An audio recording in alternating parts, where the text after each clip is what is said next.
جی جاوید صاحب السلام علیکم. وعلیکم السلام ورحمۃ اللہ. کیا حال ہے جی؟ خیریت سے ہیں؟ ٹھیک اللہ ہیں آپ؟ تعالیٰ کا بڑا احسان ہے سر. Thank you. اللہ آپ کو جزائے خیر دے. آپ خیریت سے ہیں انشاءاللہ؟ ماشاء اللہ جی.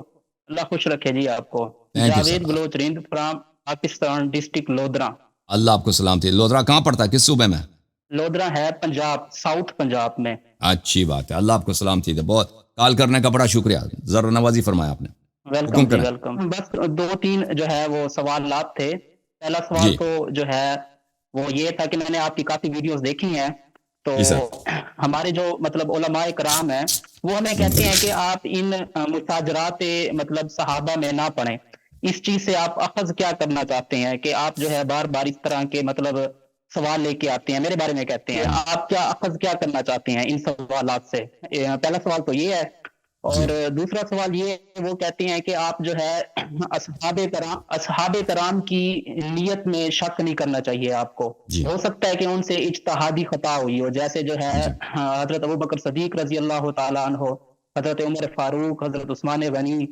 تو جو ہے آپ ان پہ جو ہے نا ان پہ شک نہیں کر سکتے، ان کی نیت پہ. اور جو ہے ایک میں آپ کی ویڈیو دیکھ رہا تھا سر، تو جی اس میں جو ہے آپ نے کہا ہے کہ جو مطلب آپ کا ایمان ہے وہ سوری مطلب جو صحابہ کرام مطلب حضرت عمر فاروق، حضرت صدیق اکبر اور حضرت عائشہ کا جو مطلب قرآن پہ ایمان ہے، ہمارا بھی وہی ہے. تو میں جاوید بھائی ایک ایک کر کے جواب دیتا نا. ایک بعض سوالوں کا دوسرے سے ربط نہیں. میں جو پہلے سوال آپ نے کیا تھا نا پھر قرآن کے متعلق اس کا میں جواب دے دوں پھر.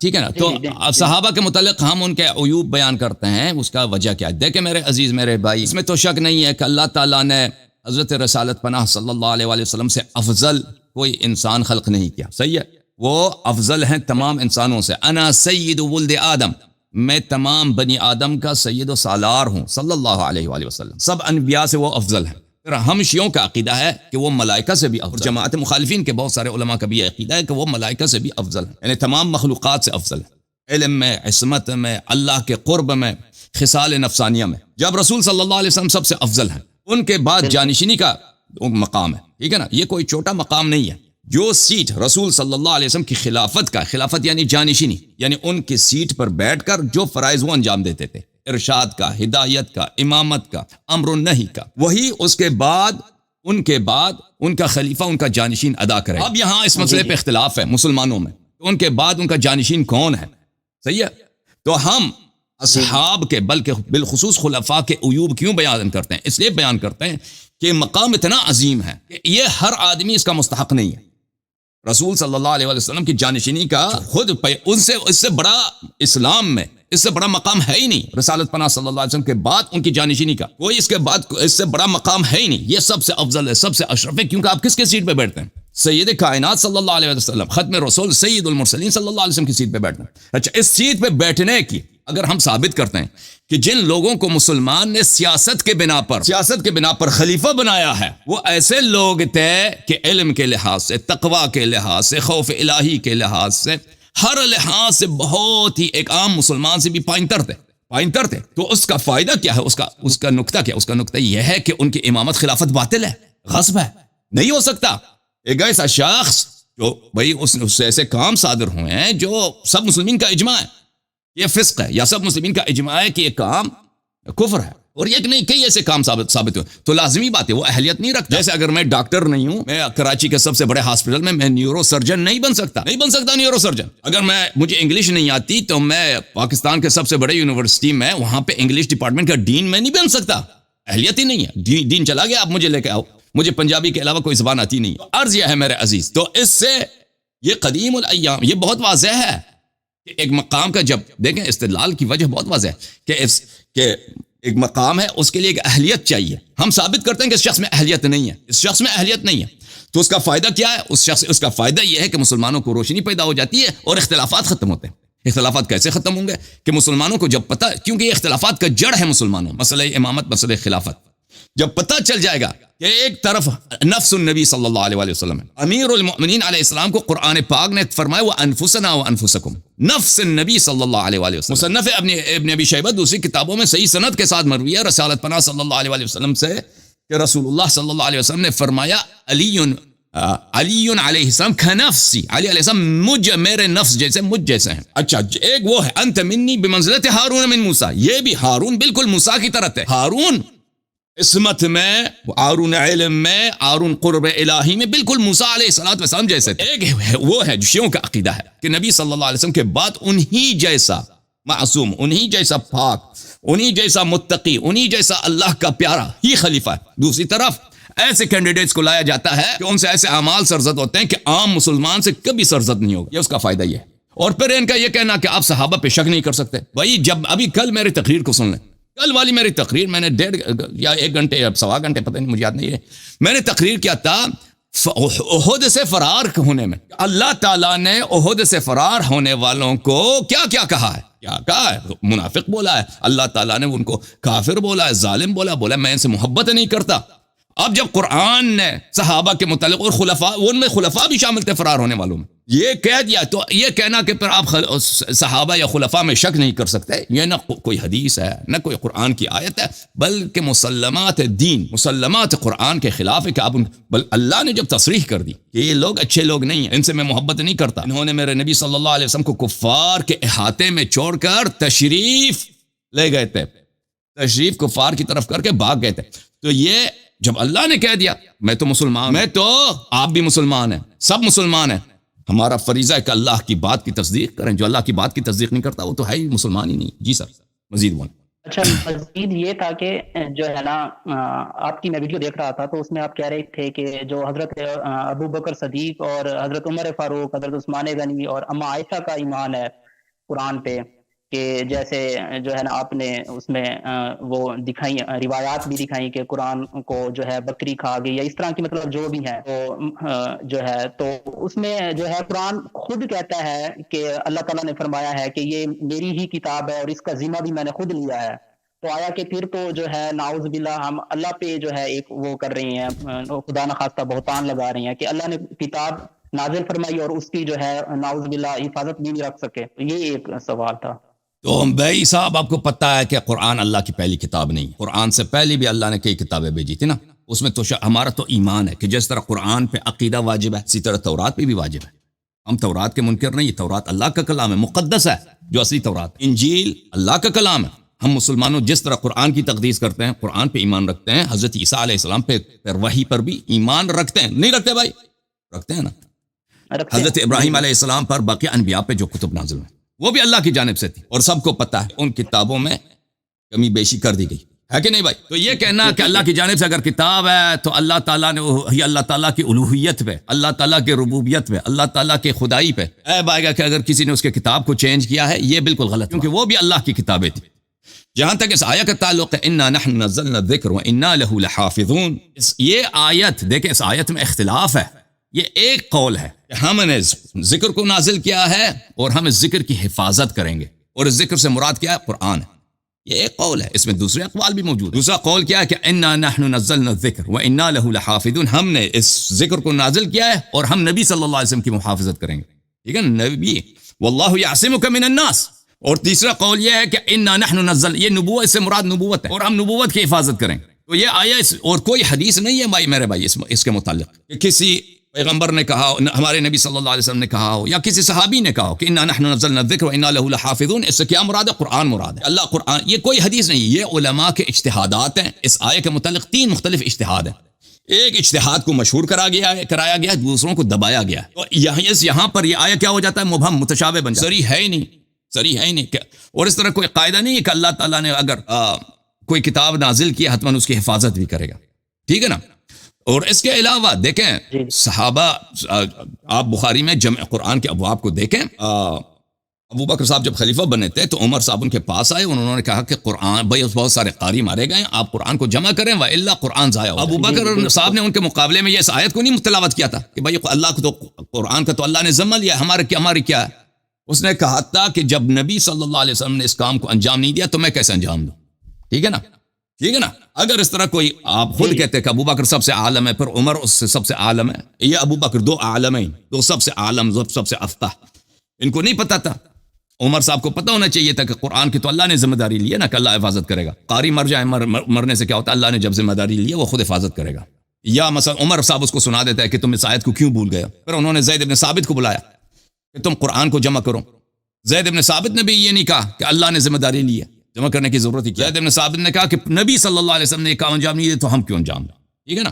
پھر اتنے بولتے رہے کہ اس کو منا لیا ان لوگوں نے، ٹھیک ہے نا بھائی؟ پھر اس کے علاوہ صحابہ کے اتنے اقوال ہیں اس مسئلے پر، دیکھیں جناب عائشہ کا، جناب عمر کا، عبداللہ ابن مسعود کا، ابی ابن کعب کا، عبداللہ ابن عباس کا، یہ بہت بڑے بڑے لوگ ہیں، یہ تو گمنام صحابت تو ہے نہیں، ان کے اقوال ہیں کہ مثلا قرآن سے آیات کی کمی ہوئی ہے، صریح آیا، اور روایات ایک دو نہیں متواتر ہیں، بہت زیادہ ہیں۔ اس کے مقابلے میں جو علماء کہتے ہیں قرآن میں کمی نہیں ہوئی، ان سے دلیل اگر مانگتے ہیں ان کے پاس دلیل کچھ بھی نہیں، کہتے ہیں یہی ہے انا نحن نزلنا الذکر، آیت ہے نا، اس کے متعلق ہم نے بات کر لی۔ دوسرا کیا کہتا ہے؟ اجماع ہے۔ بھائی کوئی اجماع نہیں ہے، یہ کیسا اجماع ہے کہ عمر اس کا مخالف ہے، یہ کیسا اجماع ہے کہ ابی ابن کعب اس کا مخالف ہے، یہ کیسا اجماع ہے کہ یہ اس امت میں سے نہیں ہے؟ بھائی یہ مسلمان نہیں تھے، عبداللہ ابن مسعود مسلمان نہیں تھے، عائشہ مسلمان نہیں تھی، یہ جو بانگ دہل کہہ رہے ہیں کہ قرآن میں کمی ہوئی ہے، عثمان ابن عفان خود کہتا ہے جس نے قرآن جمع کیا تھا۔ بہرحال یہ لوگ جب اس اجماع کے مخالف ہیں تو اسے پتہ چلتا کہ یہ اجماع بھی ایک جھوٹی اجماع، اس اجماع کی کوئی حقیقت ہی نہیں ہے کہ سب لوگوں کا۔ پھر اہل بیت طاہرین علیہ السلام، ان کے متعلق رسول اللہ صلی اللہ علیہ وسلم نے فرمایا کہ قرآن کے ساتھ ہے، قرآن ان کے ساتھ، یہ کبھی دوسرے سے الگ نہیں ہوں گے، ان کا بھی یہ اقوال ہے کہ موجودہ قرآن میں کمی ہوئی ہے، ٹھیک ہے نا؟ تو عرض یہ ہے کہ میں ہمیشہ عرض کرتا ہوں کہ آپ قرآن کے میں نے اختصاراً پیش کیا علماء کے سامنے کہ یہ جو قرآن کے کامل ہونے کی اور اس میں عدم نقصان کی جو دلائل پیش کیے جاتے ہیں، یہ دلائل درست نہیں ہے، بلکہ دلائل بہت زیادہ ہیں کہ قرآن میں کمی ہوئی۔ اگر وہ کہتے ہیں نا قرآن کامل ہے تو دلیل کیوں پیش نہیں کرتے؟ وہ دلیل کہاں ہے؟ رسول صلی اللہ علیہ وسلم نے کبھی بولا ہے؟ کبھی کسی صحابی نے شہادت دی ہے؟ قرآن کا کوئی آیت اس موضوع پہ صریح ہے؟ اگر ایسی باتیں نہیں ہیں تو پھر بات ختم ہے بھائی، ٹھیک ہے نا؟ جی۔ اچھا، اگلا یہ ہے کہ جو ہے نا، جیسے آپ کہتے ہیں حضرت علی پاک رضی اللہ تعالیٰ عنہ کے پاس جو ہے قرآن مجید اصلی حالت میں موجود تھا، لیکن وہ سامنے جو ہے اپنے دور خلافت میں بھی اس وجہ سے نہیں لائے کہ جو ہے تب حالات اس طرح کے نہیں تھے کہ لوگ باغی ہو جاتے، یا ان کی مضبوط جو ہے وہ خلافت نہیں تھی، کافی لوگ جو ہے وہ باغی تھے۔ تو جو ہے وہ اس سے ایک یہ سوال کرتے ہیں کہ نعوذ باللہ جو ہے حضرت علی پاک تو شیر خدا تھے، وہ تو مطلب نہ ڈر تھے، جو ہے وہ مطلب کیوں ڈر گیا خدا نہ خاصہ، جو ہے وہ کیوں نہیں سامنے لے آئے قرآن پاک جب اصلی حالت میں ان کے پاس تھا؟ تو میں آپ کو اس کا جواب دے دیتا ہوں، دیکھیں میں آپ کے سوال کا جواب دے دیتا ہوں بھائی صاحب۔ جی میں آپ کے سوال کا جواب دے دیتا ہوں۔ یہ کتاب ہے میرے ہاتھ میں، البخاری۔ میں پہلے ایک حدیث پڑھتا ہوں رسول پاک صلی اللہ علیہ وسلم سے، پھر آپ کے سوال کا ڈائریکٹ جواب دیتا ہوں، پہلے ایک الزامی جواب پھر ڈائریکٹ جواب۔ یہ البخاری ہے، چاپ دار احیاء تراث العربی، کتاب چھپی ہے دار احیاء تراث میں سنہ 2001 میں۔ یہ حدیث نمبر 126 ہے میرے خیال میں، ابھی زوم کریں گے تو پتہ چلے گا، 126 ہے، ٹھیک ہے نا؟ ٹھیک ہو گیا۔ عائشہ سے روایت ہے کہ رسول اللہ صلی اللہ علیہ وسلم نے فرمایا، یا عائشہ لولا قومک حدیث احدهم بکفر لنقضت الکعبہ۔ یا عائشہ اگر تیرے قوم تازہ مسلمان نہ ہوتے، نئے مسلمان نہ ہوتے، ابھی پہلے 6 مہینے پہلے کافر نہ ہوتے، ٹھیک ہے نا، تو میں کیا کرتا؟ میں کعبے کو توڑتا، فجعلت لها بابین، اور میں اس میں 2 دروازے بنا لیتا، باب يدخل الناس و باب يخرجون، ایک دروازے سے لوگ جاتے اندر جاتے اور ایک دروازے سے نکل جاتے۔ دیکھیں اب رسول اللہ صلی اللہ علیہ وسلم اپنی امت سے ڈرتے ہیں، اپنی امت کی جہالت سے ڈرتے ہیں، کیونکہ یہ تازہ مسلمان ہوئے ہیں، یہ بھائی نبی پہ اعتراض کریں گے، کیونکہ نبی صلی اللہ علیہ وسلم نے کیا کیا؟ کعبے کو میں 2 دروازے بنا دیے، تو ان کی جہالت کی وجہ سے یہ بات کو برداشت نہیں کریں گے، یہ مجھ پہ یہ، اور یہ کتنا کوئی اتنی اس میں کوئی سیاسی منفعت بھی نہیں ہے اس مسئلے میں، اور اس میں بس ایک جہالت ہے، اتنی بڑی تعصب بھی نہیں ہے۔ رسول صلی اللہ علیہ وسلم نے جب ان کے سب بت توڑ دیے نا، ان کے بھائی یہ کچھ بتیں جو ہیں کفار قریش مکے کے چھت پہ رکھتے تھے، کچھ مکے کی دیواروں پہ رکھتے تھے، کچھ مکے کے معاف کیجیے کچھ کعبے کے چھت پہ رکھتے تھے، کچھ کعبے کی دیواروں کے ارد گرد، اور کچھ کعبہ خانے کا جو بڑے بڑے بت ہوتے ہیں نا خانے کعبہ کے اندر رکھتے تھے، اور اس پہ تالی بھی لگتا تھا۔ تو کیونکہ ان کے بڑے خدا جو ہوتے ہیں نا وہ خانہ کعبہ کے اندر ہوتے تھے، تو یہ ما کان الصلاۃ عند البیت الا مکاء وتصدیہ، کیونکہ بت ان کے خانہ کعبہ کے اندر ہے تو یہ کیا کرتے تھے؟ وہ ان کی عبادت کی سٹی بجا دیتے، کیونکہ باہر والے جو خدا ہیں وہ تو ہمیں دیکھ رہے ہیں، ان کے سامنے سجدہ کرو وغیرہ وغیرہ، وہ اندر والے خدا ہمیں نہیں دیکھتے تو سیٹی بجاتے تھے، تالی بجاتے تھے۔ تو نبی صلی اللہ علیہ وسلم نے ان کے سارے خدا توڑ دیے، ٹھیک ہے نا، اب کعبہ کیا ہے اس میں ایک دروازہ لگا دیں، لیکن ان کی جہالت سے احتیاط کرتے ہوئے انہوں نے غض نظر کر دی۔ اب آتے ہیں کہ امیر المؤمنین علیہ السلام کی طرف، ہمارے پاس جو روایات احادیث ہیں، دیکھیں کہ امیر المؤمنین علیہ السلام نے سب سے پہلے قرآن جمع کی، رسول صلی اللہ علیہ وسلم کے حکم سے جمع کی. رسول صلی اللہ علیہ وسلم نے ان کو وہ کاپیز، وہ مینوسکرپٹس جو خود انہوں نے لکھائے تھے، انہوں نے ان کو تھما دیے اور بولا کہ بنی اسرائیل نے تورات کو اور انجیل کو انہوں نے ضائع کیا، پرانے امتوں نے، تم اس قرآن کو ضائع نہ ہونے دینا، اس کو تم جمع کر لو. تو انہوں نے ویسے بھی رسول پاک صلی اللہ علیہ وسلم کے دہان مبارک سے ہر قرآن کی ہر آیت سنی تھی، تفسیر سنی تھی، تو انہوں نے قرآن جمع کیا اور صحابہ پہ عرضہ کیا. ابو بکر کی خلافت میں ابو بکر نے ریجیکٹ کیا، عمر نے ریجیکٹ کیا کہ ہمیں آپ کے قرآن کی ضرورت نہیں ہے. ٹھیک ہے نا. یہ قرآن ان لوگوں نے کیوں ریجیکٹ کیا تھا، ان لوگوں نے کیوں ریجیکٹ کیا؟ دیکھیں اس کی وجہ یہ ہے، اس رسول پاک صلی اللہ علیہ وسلم پہ جو وحی آئی تھی اس میں ایسی باتیں تھیں، بعض لوگوں کے نام تھے اور بعض لوگوں کے اوصاف تھے کہ ان سے ان کی جو موجودہ خلافت تھی اس زمانے میں وہ اس کی بطلان واضح، اور اہل بیت علیہم الصلوۃ والسلام کے اتنے اوصاف و صفات تھے کہ وہاں پر ان کی امامت کا انکار ناممکن ہو جاتا. تو اس لیے انہوں نے برداشت نہیں کیا. کر سکتا ہوں آپ کو؟ جی بولیں. یہاں پہ ایک سوال بنتا ہے کہ یہ جیسے آپ کہہ رہے ہیں کہ ان کے نام جو ہے مطلب اس چیز کا کوئی حوالہ جات یا جی بالکل بالکل، یہ شیعہ کتب میں موجود ہے، شیعہ کتب میں موجود ہے. اچھا، اس کے بہت سارے احادیث ہیں، ایک دو نہیں، بہت زیادہ. جی سر. تو عرض یہ ہے کہ پھر ان لوگوں نے ریجیکٹ کیا.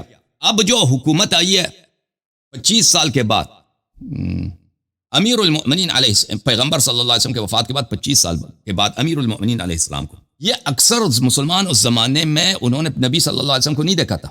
سنہ 35-36 میں یہ اکثر مسلمان جو تھے کون تھے؟ ایرانی تھے یا شامی تھے یا مصری تھے یا بحرینی تھے، جو رسول پاک صلی اللہ علیہ وسلم کے بعد مسلمان ہوئے تھے. آپ سمجھ رہے ہیں نا میری بات کو؟ جی جی. کیونکہ پیغمبر کے وفات کے بعد فتوحات بہت وسیع ہو گیا تھا. یعنی پیغمبر صلی اللہ علیہ وسلم کے زمانے میں جو اسلامی علاقہ تھا وہ چھوٹا تھا، بلکہ ان کے زمانے میں بھی جو فتوحات ہوئے تھے وہ ان کے آخری 2 سال میں ہوئے تھے. اکثر مسلمان جو تھے ان کے زمانے میں بھی اتنے پکے مسلمان نہیں تھے نبی صلی اللہ علیہ وسلم، کیونکہ جو لوگ پرانے مدینے والے لوگ تھے مکے سے ہجرت کیے تھے وہ لوگ بہت کم تھے. اکثر لوگ حتیٰ نبی صلی اللہ علیہ وسلم کے آخر حیات میں یدخلون الناس فی دین اللہ افواجا، اس طرح کہتے ہیں نا کہ ابھی پیغمبر صلی اللہ علیہ وسلم کے وفات کے 6 مہینے 1 سال پہلے بہت سارے دسیوں ہزار کے تعداد میں جزیرۃ العرب میں لوگ مسلمان ہوئے تھے. انہوں نے اسلام اتنا نہیں سیکھا تھا، وہ نام کے مسلمان تھے. اور پھر جب یہ فتوحات ہوئے نا ابو بکر کے زمانے میں، عمر کے زمانے میں، عثمان کے زمانے میں، تو یہ لوگ تو ابو بکر عمر کو مقدس سمجھتے تھے، جیسے ابھی جماعت عمریہ مقدس سمجھتے ہیں. جس طرح اس زمانے میں جس طرح رسول صلی اللہ علیہ وسلم کے حدیث کو حجت سمجھتے تھے، اسی طرح ابو بکر عمر کے افعال، اقوال، ان کے اوامر کو یہ لوگ حجت سمجھتے تھے. تو اس زمانے میں امیر المؤمنین علیہ السلام کو حکومت ملی ہے کہ اکثریت ان کو امیر المؤمنین علیہ السلام کو بالنص خلیفہ نہیں مانتے. اکثریت اس لیے خلیفہ مانتے ہیں کہ ان سے بیعت کی گئی، اسی طرح جیسے ابو بکر عمر سے بیعت کی گئی. ٹھیک ہے نا، اس لیے وہ خلیفہ ہیں. اور اس وقت یہاں پہ بہت شورشیں ہو رہی ہیں. ایک شورش ہے عائشہ کا، جنگ جمل، طلحہ زبیر کا، یہ بڑے بڑے صحابی ہیں بھائی، زوجہ رسول صلی اللہ علیہ وسلم کو پکڑ کے لے کے آئے بھائی ہم نے یہاں پہ عثمان کا خون کا انتقام لے، اپنی بیوی کو نہیں لے کے آئے، نبی صلی اللہ علیہ وسلم کی بیوی کے اہل خانہ کو لے کے آئے.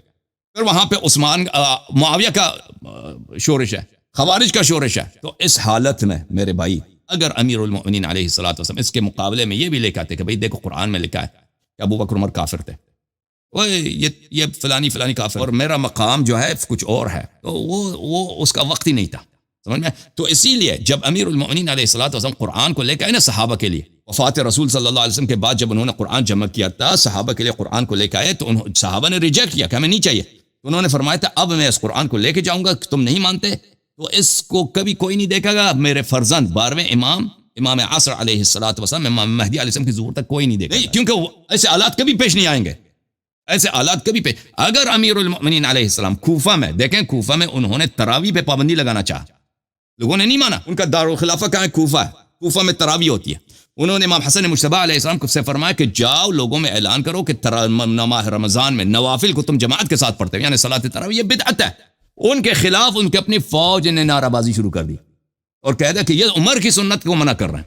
واہ عمرہ، دیکھو زمانہ یہ ہو گیا، لوگوں دیکھو کہ خلیفہ جو مدینہ سے آئے یہ عمر کی سنت کو منع کر رہا ہے، ہمیں نماز پڑھنے سے منع کر رہا ہے. تو امیر المؤمنین صاحب خود فرماتے ہیں کہ مجھے ڈر ہوا کہ میری ہی فوج میرے خلاف تلوار نکالے گی، تو میں نے اعلان کرا دیا کہ پڑھنے دو، جو پڑھنا چاہتا ہے پڑھ لو. جب وہ ایک تراویح کو منع نہیں کر سکتے اس لیے کہ عمر کی سنت ہے، وہ قرآن کی اگر آیہ بھی لے کے آتے نا، عمر جو ہے اس کا کردار کیا ہے؟ کردار اس کا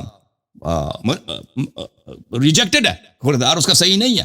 اللہ نے قرآن میں بولا، اس کا نام لے کے بولا. وہ ابو بکر اسی طرح یہ لو، اگر اس طرح کوئی بات ہوتی، لوگ نہ صرف ان کے خلاف، ان کے اپنے فوج والے ان کو ہاتھ باندھ کر معاویہ کے تسلیم کر دیتے. تو ان کے سامنے رسول پاک صلی اللہ علیہ وسلم کی سنت ہے. جیسے رسول پاک صلی اللہ علیہ وسلم اپنی امت کی جہالت کی وجہ سے کعبہ کیوں نہیں چیرتے بھائی؟ اپنی امت کی، اپنی اصحاب، سب صحابت امت اس وقت سب صحابت ہے بھائی، ان کی جہالت کی وجہ سے، ان کے بیجا تعصب کی وجہ سے کعبہ کو نہیں چیرتے. ٹھیک ہے نا؟ تو اسی لیے امیر المؤمنین علیہ الصلوۃ والسلام جب لوگ لا یکلف اللہ نفس، قرآن کی آیت ہے، لا یکلف اللہ نفسا الا وسعها. نبی صلی اللہ علیہ وسلم پوری جو قرآن ہے نا، وہ یہ ایک دفعہ شریعت نہیں لے کے آئے، تدریجاً لے کے آئے. اگر شروع ہی سے نبی صلی اللہ علیہ وسلم سب احکام پہلے ہی دن لے کے آتے، مسلمان شاید کوئی مسلمان نہ بنتا. امیر المؤمنین علیہ الصلوۃ والسلام نے بھی رسول پاک صلی اللہ علیہ وسلم سے تدریج سے سیکھا ہے. اگر ان کی حکومت چلتی 20 سال 25 سال 30 سال چلتی نا، تو ضرور وہ بہت دنیا کے حالات مختلف ہوتے، خاکہ مختلف ہوتا، اور پھر مقدرات ہی تبدیل ہو جاتے. لیکن اس امت نے کبھی ان کو قبول نہیں کیا. امت نے ہمیشہ ان کے دشمنوں کا ساتھ دیا، پھر امت نے ان کو شہید کر دیا. اور لا یکلف اللہ نفسا الا وسعها، اگر ایک چیز کا ضرر زیادہ ہے، اس کا فائدہ کم ہے، تو پھر اور آپ اس کام کو انجام نہیں دے سکتے، تو پھر اس میں اللہ کا حکم یہی ہے کہ اس کو آپ نہ چڑھیں. اور پھر امیر المؤمنین علیہ السلام سے طلحہ نے جب پوچھا نا حکومت عثمان میں کہ آپ وہ قرآن آپ کے پاس ہے، اس کو آپ ظاہر کیوں نہیں کرتے؟ امیر المؤمنین علیہ السلام نے اس سے یہی فرمایا کہ جو قرآن تمہارے ہاتھ میں موجودہ قرآن، یہ بھی قرآن ہے، اس میں ہمارے حجج کافی ہیں. وہ جو ہدایت چاہتا ہے اس قرآن میں ہے، موجودہ قرآن میں ہے. جو حجج بہت ہے، اہل بیت علیہ السلام کا حق اس میں ثابت ہے، ہدایت ہے. لیکن بعض چیزیں ہیں کہ ابھی اس کو ظاہر کرنے کا وقت نہیں آیا. ٹھیک ہے نا؟ انہوں نے اس لیے ظاہر نہیں کیا کہ وہ نہیں چاہتے لوگوں کی ہدایت ہو. ظاہر کرتے بھی تو وہ خود ان کے اہل خانہ سب شہید ہو جاتے. اس کا نتیجہ یہ ہوتا. کربلا جو سنہ 61 ہجری میں امام حسین علیہ السلام کے ساتھ پیش آئے، یہ کربلا امیر المؤمنین علیہ السلام کے ساتھ کوفہ میں پیش آ جاتا اسی وقت. اچھا، یہ آخری کوشچن ہے کہ جو ہے وہ آگے فدق والا جو معاملہ ہے، وہ قرآن کریم میں بھی ہے کہ صحابہ کرام نے جو ہے گھوڑے دوڑا کے جو ہے مطلب یہ چیز، یہ پراپرٹی مطلب نہیں وہ گین کی، یہ گاڈ گفٹڈ ہے، اور یہ ہمارے پیغمبر صلی اللہ علیہ وآلہ وسلم کو ہم نے مطلب ان کی پراپرٹی ہے. تو وہ واقعی مطلب جو ہے وہ میراث بنتی تھی. تو جو ہے جیسے حضرت ابو بکر صدیق رضی اللہ تعالیٰ عنہ نے نہیں دی اپنے دور خلافت میں، تو حضرت علی کا بھی تو دور آیا، حضرت علی رضی اللہ تعالیٰ عنہ جو ہے وہ دے دیتے، وہ جو ہے نا مطلب باغ فدق کا معاملہ کر دیتے. تو انہوں نے کیوں نہیں کیا؟ یہ آخری کوشچن ہے. تو اس کے میں 2 جواب دیتا ہوں. اس کے بہت سارے جواب بنتے ہیں. ایک جواب یہ ہے کہ ظالم اور مظلوم دونوں دنیا سے حق بنتا تھا. حضرت زہرا سلام اللہ علیہ شہید اللہ کے پاس گئی. اللہ تعالیٰ امیر المؤمنین علیہ السلام سے بہتر حق دینے والا ہے. اور جس نے غصب کیا تھا ابو بکر عمر، وہ دونوں بھی اللہ کے پاس گئے. اور اللہ تعالیٰ کی عدالت میں چھوڑ دیا جائے، یہ ان کے لیے زیادہ بہتر. ظالم بھی دنیا سے گیا ہے، مظلوم بھی دنیا سے گیا ہے، اور اللہ تعالیٰ ان کے درمیان آخرت، وہ سب سے بڑا عدالت ہو آخرت کا، وہ فیصلہ سنا دے. ایک بات جواب. دوسرا جواب یہ ہے میرے بھائی، ان کے سامنے رسول پاک صلی اللہ علیہ وسلم کا اسوہ ہے. رسول پاک صلی اللہ علیہ وسلم کا گھر تھا مکہ مکرمہ میں. وہ رسول پاک صلی اللہ علیہ وسلم کرائے کے مکان میں نہیں رہتے. رسول پاک صلی اللہ علیہ وسلم کی شادی ہوئی تھی حضرت خدیجہ کبریٰ سلام اللہ علیہ سے. خدیجہ کبریٰ سلام اللہ علیہ پورے قریش میں سب سے امیر شخص تھی. سب سے امیر عورت نہیں، سب سے امیر شخص تھی. لیکن پھر بھی گھر حضرت خدیجہ کا نہیں تھا، گھر ان کے دادا حضرت عبد المطلب علیہ السلام کا تھا. حضرت عبد المطلب علیہ السلام سے میراث میں حضرت عبداللہ علیہ السلام اور ان کے ارث سے حضرت رسول صلی اللہ علیہ وآلہ وسلم کو ملی ہے. ٹھیک ہے نا؟ وہ اپنے گھر میں رہتے. جب رسول پاک صلی اللہ علیہ وسلم مکے سے ہجرت کی مدینے کی طرف، انہوں نے اپنا گھر نہیں بھیجا، فروخت کیا. کیا ہوا کہ وہاں پہ ان کے گھر پہ قبضہ ہوا. رسول صلی اللہ علیہ وسلم کے گھر پہ قبضہ ہوا. گھر انہوں نے فروخت نہیں کی، لیکن جب آ گئے تو قبضہ ہوا. ان کو فروخت کر دیا گیا. ان کے گھر لوگوں نے پیغمبر کے گھر پہ قبضہ بھی کیا، اس کے فروخت بھی کے پیسے بھی لے لی. جب فتح مکہ کا وقت آیا، رسول پاک صلی اللہ علیہ وآلہ وسلم مکہ میں فاتح بن کے داخل ہو گئے. تو جناب حضرت زید ابن حارثہ رضی اللہ تعالی عنہ نے رسول پاک صلی اللہ علیہ وسلم سے فرمایا کہ آپ کہاں ٹھہریں گے یا رسول اللہ؟ آپ کا اپنا گھر تو ہے نا. آپ کا اپنا گھر ہے، آپ کے بابا جان کا گھر ہے، آپ کے بچے وہاں پیدا ہوئے ہیں. رسول پاک صلی اللہ علیہ وسلم کے بیٹے جناب قاسم، جناب طیب، ان کی بیٹیاں سب وہاں پہ پیدا ہوئے تھے. ٹھیک ہے نا؟ وہاں پہ آپ نے زندگی کے 53 سال آپ نے اس گھر میں گزارا ہے. ٹھیک ہے نا؟ اکثر حیات ان کا مکے میں اسی گھر میں گزرا. 53 سال تو وہ مکے میں گزارے ہیں. آپ وہاں انشاءاللہ ٹھہریں گے. رسول پاک صلی اللہ علیہ وسلم نے فرمایا کہ جنہوں نے میرے گھر پہ قبضہ کیا انہوں نے میرے گھر کہاں چھوڑا. اب وہ فاتح بن کر آئے ہیں, بالکل ان کے اختیار میں ہے کہ گھر جو قبضہ ہوا ہے نا اس سے نکال دیں. حق بنتا ہے نا بھائی, اور حق بنتا نہیں بنتا, آپ مجھے بتائیں. کوئی ناجائز کسی بھی شریعت میں کوئی ناجائز کام تو نہیں ہے نا, اپنے گھر سے نکال دیں کہ نکل جاؤ, یہ میری جائیداد ہے, بالکل حق بنتا ہے. لیکن انہوں نے ایسا نہیں کیا. جب وہ پاور میں ہیں تو انہوں نے ایسا نہیں کیا, وہ خود دوسری جگہ پہ ٹھہرے, خیمے لگا کے دوسری جگہ پہ, اپنے گھر پہ کبھی نہیں گئے. تو یہ ان کے رسول امیر المؤمنین علیہ السلام کے لیے رسول پاک صلی اللہ علیہ وسلم کا اسوہ ہے کہ جب انسان پاورفل ہو, انسان اقتدار میں آ جائے, تو اگر وہ اپنے حق سے درگزر ہو جائے تو اس غصب کو ناغصب نہیں بناتا, اس چوری کو ناچوری نہیں بناتا. سمجھ رہے ہیں نا بات میری آپ, ٹھیک ہے نا. جی جی جی جی جی. ان کے رسول پاک جو جواب جماعت مخالفین کے علماء رسول پاک صلی اللہ علیہ وسلم کے اپنے گھر کو واپس نہ لینے سے دیتے ہیں, وہی جواب ہمارا ہے کہ امیر المؤمنین علیہ السلام نے فدق کیوں نہیں لیا. پھر اس کے علاوہ میرے بھائی, امیر المؤمنین علیہ الصلوۃ والسلام ایسے نہیں تھے کہ ان کی حکومت میں کوئی بات ہے ہی نہیں. وہ جیسے عمر کی حکومت ہے نا, ہر جگہ پہ ان کا قبضہ ہے, عمر صاحب کا کوئی ان کا مخالف نہیں ہے, ہر جگہ پہ اس کے افواج اس کے سامنے تابع ہیں, گورنر اس کے تابع ہیں, کوئی شورش نہیں ہے. امیر المؤمنین علیہ السلام کے سامنے تو بہت شورش, سب شورشوں کا زمانہ تھا. یہود نصارہ شورش نہیں کر رہے تھے, خود مسلمان صحابہ, بڑے بڑے صحابہ, طلحہ, زبیر, عائشہ, عامر بن العاص, اللہ آپ کا بھلا کرے, معاویہ بن ابی سفیان, پھر خوارج, اور پھر اکثر صحابہ نے پھر آخر میں سائڈ چینج کی انہوں نے. جو لوگ امیر المؤمنین علیہ السلام کے ساتھ تھے وہ پھر وہ بھی معاویہ سے مل گئے, ٹھیک ہے نا. تو آخر میں بھی وہ جب شہید ہوئے تھے وہ جنگ کی تیاری کر رہے تھے معاویہ سے, ٹھیک ہے نا. تو ایسے حالات بھی نہیں تھے کہ وہ فارغ ہو گئے بھائی, کہ وہ بھائی اب فراغت ہوگی, حاصل ہو گئی, ٹھیک ہے نا میرے بھائی. اللہ آپ کو جزائے خیر دے. جی اللہ مزید کوئی سوال نہیں ہے. تھینک یو سر جی میرے بھائی, اللہ آپ کو عزت دے, اللہ آپ کو عزت دے. تھینک یو میرے بھائی.